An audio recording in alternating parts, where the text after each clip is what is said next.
Hey guys, it's Marla. Welcome back. This is the weekly reading for the week of September 10th, 2016. So we have a lot to talk about today, including an eclipse that's happening on Friday. So I want to get right to the cards. The first card is the overall energy, and it's love. So wow, what a great card. And I feel like we've reached another sort of watershed moment, and we're at a space where there's enough people holding the vibration of love that we're really going to start seeing changes happening. Now, astrologically, today is the last exact Saturn-Neptune square, and Saturn is conjunct Union as well. They're both on 10 degrees Sagittarius, squaring Neptune, who's at 10 degrees Pisces. So this is our Saturn-Neptune dream that we've been working on manifesting for a year. And this is the culmination of that, guys. And it looks like a lot of you have been trying to manifest a love relationship. Now, Union, of course, being in there, is supporting the energy of love and coming into union with another person. Both Saturn and Neptune as well are on Sabian symbols that have to do with awakening. Saturn and Union are in the left side of an archaic temple. A lamp burns in a container shaped like a human body. And Neptune's on men walking a narrow path to illumination. So I feel like this is also bringing in a lot of awakening energy for people and perhaps waking up to the truth of their relationships. Now, also in relationship news, we had Jupiter go into the sign of Libra yesterday. And I did a video on this if you want to check that out. But Libra is the sign of partnerships.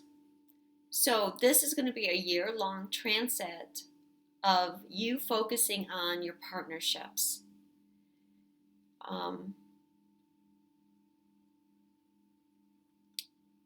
Where your partnerships are good and where your partnerships are bad, and fixing them.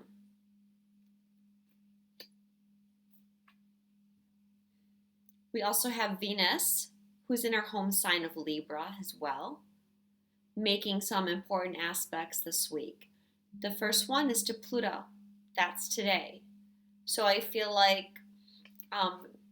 maybe some secrets around love are going to be exposed around this eclipse. She's also going to be opposing Uranus, among other things, at the eclipse. And this is going to be you being able to see relationships in a new way. You're going to be able to do relationships differently. You're going to have new insight into how you can love and partner differently, as well as letting go of the old. And this is a big week for completion and letting go. We had the 999 gateway yesterday, and nines represent completions. Now we're having the eclipse on Friday, and that's going to be completion as well. I'm going to talk about that in a minute. This card is also bringing about healing. Healing for all of us. I've already talked about Mercury retrograde. Healing our hearts. And it's not until we become whole and are able to open our own hearts that we're able to manifest the great love that we see in this card. So the hidden influence this week, what we are not seeing, is the Three of Wands. So you have put your manifestation into progress, not progress, process, and you're waiting to see the return. This card is like you've sent your ships out to sea and now you're waiting for them to come back. Having to take the long view, okay, so Spirit's saying that what you were trying to manifest is absolutely coming to you, but you can't see it right now. You know, they're looking out to sea. There's nothing there. But any day, they're going to spot the ship on the horizon. That's going to be their return. And I say they because there's two people on this card. So you're working in tandem with another person on this. Okay, it's a joint effort to get to this spot.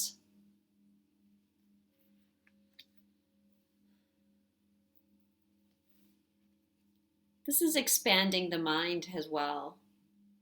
And while Jupiter is in Libra, he's going to be expanding your mind and going over your beliefs about relationships.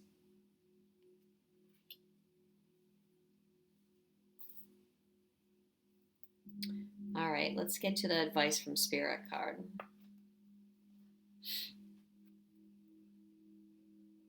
Oppression, otherwise known as the Tower. So usually people get very nervous in readings when they see the Tower. And you can see by looking at the character here, this is Dido. She is not very happy. Her lover, Aeneas, is leaving her. That's his ship sailing away. And she did not see that coming. And now she's upset.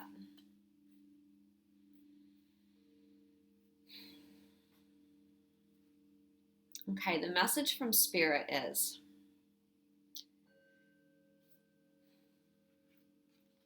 you want this, but there's something standing in your way. You are feeling trapped, you're feeling imprisoned, you're feeling like you can't get here because you're blocked. This is a karmic block.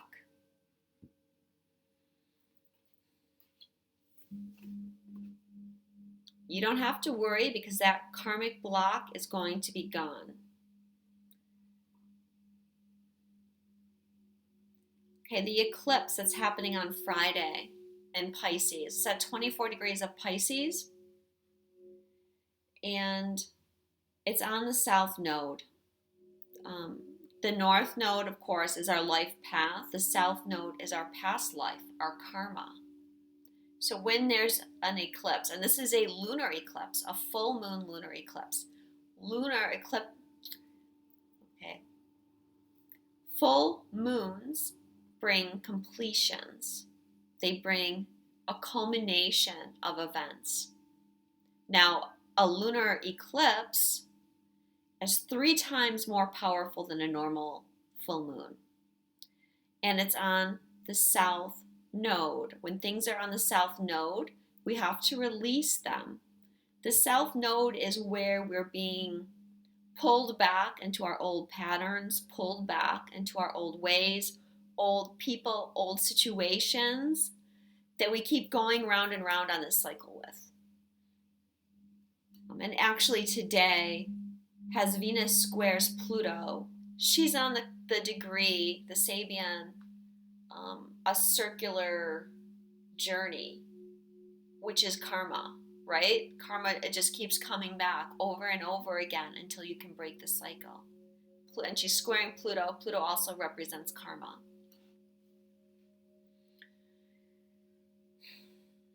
So you feel like there's a karmic situation blocking you.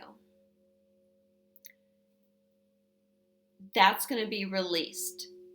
Okay, not only is this a full moon lunar eclipse on the south node, it's conjunct Chiron. Chiron's the planet of healing. It represents our soul wound, all the pain that we've been carrying from all our previous incarnations. This is going to be healed. Now, Mercury's retrograde, making his second exact conjunction to Chiron this week. And I've already talked about Mercury retrograde helping us to heal so that we can open our hearts to love once again and to come into full service. Then we also have Mars squaring Chiron. Now, if you remember back when Mars was retrograde, he's stationed at 23 Scorpio, and that was trine to Chiron. And he spent about a month in Scorpio trining Chiron, going over all your past life karma and all the beliefs and all the fears and pain and subconscious memories that were holding you back from moving forward. Those two planets did a lot of work. And now, at this eclipse, Mars is exactly square Chiron. And I feel like that's the completion. That's the end of it. You're able to let it go now. You're able to release it. And this is, okay, not so much that you're going to release it, but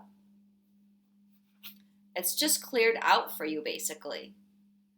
See the lightning on the card? It's like a bolt of lightning. Something out of the blue. You don't see this coming at all. Just bam. Changes things, changes everything, and you're free, because the Tower card represents you being locked up in a prison of your own making, but nevertheless a prison. Or you're in your ivory tower, protecting yourself, not wanting to come out because you're afraid of being hurt again. And it's a shock. Something you don't see shocks you, and you're free. But then once you're free, you realize how much happy you are, how much better off you are, and you wonder why you were keeping yourself in that prison that whole time. Now, this is Uranus energy, and we have Venus opposing Uranus. We also have Uranus making a yod with Pallas Athena and Mercury. So sudden flashes of insight. And this card can be sudden awakenings as well. Sudden enlightenment, sudden revelations. So we have Uranus supporting it, of course, the Venus-Uranus that I mentioned. We have Venus in a yod too, sextiling the asteroid Karma, and both of them in conjuncting the South Node. Now, I don't know how clear that could be around you needing to let go of some karmic relationship in your life that's just blocking you. And this card, the love card, often represents a love triangle and having to make a choice between two people. But if you're having a hard time making a choice, I feel like the universe is going to help you make that choice. Juno, the planet of partnership, is conjunct Black Moon Lilith in Scorpio as well this week. So there's something about your partnerships that are keeping you from being your authentic self.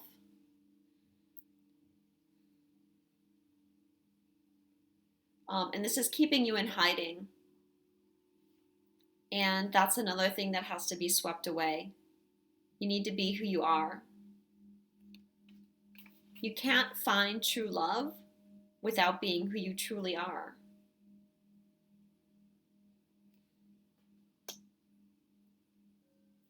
Mars is squaring the eclipse, so there's a lot of drive here as well.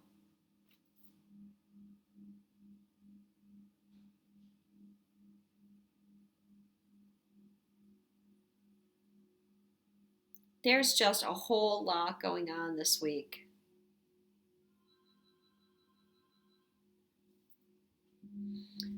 All right. So the bottom line is, you may not have to wait very long, that your return is coming.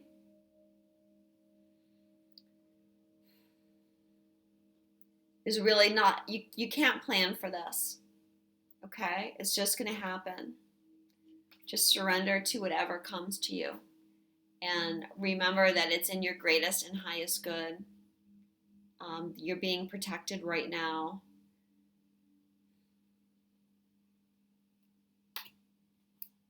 The last card is the Goddess card overseeing the Pisces lunar eclipse. And it is Rhiannon, Sorceress. You are a magical person who can manifest your clear intentions into reality. Which reminds me that Spirit wanted me to tell you to focus your intentions. I know I say this every week, so I was going to say this week, keep your intentions very focused. But I think from now on, I'm just going to say this is your weekly reminder to stay focused on your intentions, because your intentions are what's being manifest.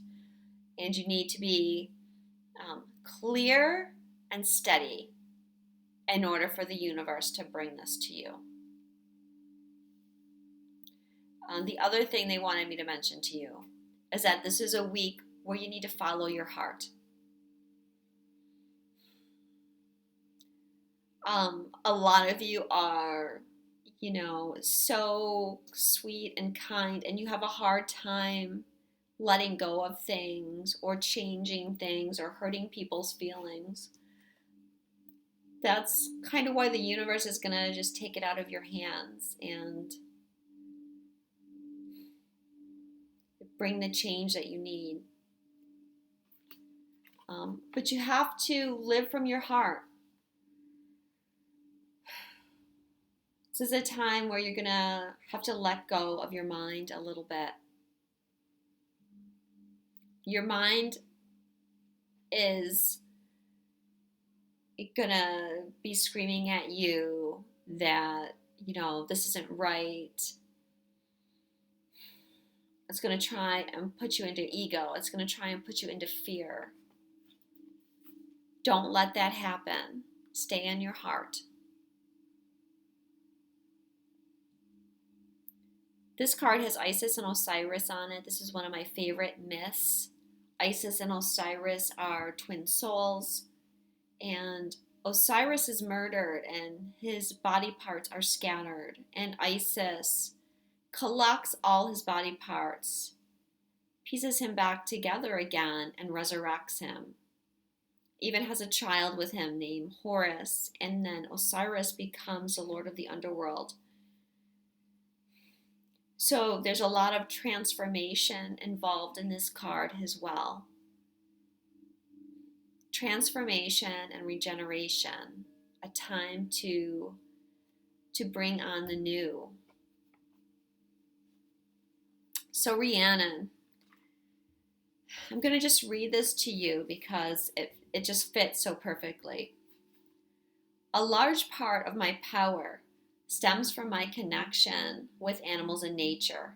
If you've been indoors too long, you can recapture your personal power by simply stepping outside. The simple motion will do you a world of good and reawakening your sleeping, magical, spiritual nature. Allow the light of the sun, the moon, and the stars to stir ancient memories that may be dormant. Recall the times of your magical abilities, and then put them to use immediately for good of the entire planet. Resume the mission that was once aborted through the misdeeds of past time leaders.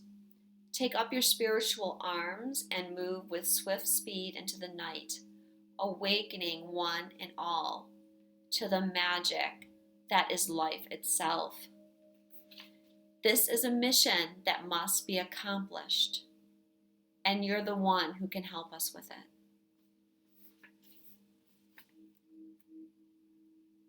Have absolute faith that your dream is manifested. Make a clear decision. Put your energy into manifesting your dreams. Know that you deserve to receive good. When you win, others win too. Keep your thoughts focused on your desires and not on your fears. Such a beautiful message. And really, it's love that makes life such a magical place. And I hope this week awakens more people to that.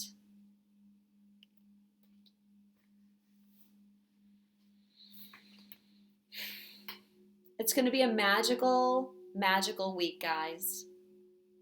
If you would like a personal reading with me, you can visit my website at marlakelly.com. I love you, and I will see you next week.